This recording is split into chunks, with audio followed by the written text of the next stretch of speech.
পুলিশের পরে এখন লক্ষ্য বাংলাদেশ সেনাবাহিনীকে ধ্বংস করে দেওয়া। বিদেশি শক্তির ইন্ধনে বাংলাদেশি একটা স্বার্থন্বেষী মহল খুব কৌশলগতভাবে বাংলাদেশ সেনাবাহিনীকে ধ্বংস করতে চায়। আপনারা ইতিমধ্যে জানেন পুলিশ অকার্যকর হয়ে গেছে। 5ই আগস্টের আগে শত শত পুলিশকে হত্যা করা হয়েছে। তর্কের খাতিরে ধরে নেন তখন সাবেক প্রধানমন্ত্রী শেখ হাসিনার শাসনকালীন ব্যবস্থা ছিল, কিন্তু 5ই আগস্ট থেকে শুরু করে এর পরবর্তী সময় যে পুলিশকে নৃশংসভাবে হত্যা করা হলো, থানায় অগ্নিসংযোগ করা হলো, হামলা করা হলো, ভাঙচুর করা হলো, অস্ত্র লুটপাট করা হলো, এইসব সন্ত্রাসীদের ইউনূস সরকার ইন্ডেমিনিটি দিয়েছে, মানে দায় মুক্তি। এরপর থেকেই পুলিশের মনোবল পুরোপুরি ভেঙে গেছে। এখন পুলিশ নিজেদেরকে খাঁচায় বন্দি থাকা বানরের মতো চিন্তা করে।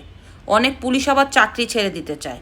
পুলিশ এখন রাজনৈতিক দলগুলির সন্ত্রাসী কর্মকাণ্ড রুখে দিতে চায় না, কারণ অনিশ্চয়তা, নির্বাচন হবে কি হবে না, আগামীতে বাংলাদেশে কে আসবে।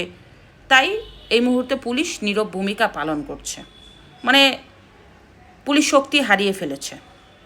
এখন লক্ষ্য সেনাবাহিনী।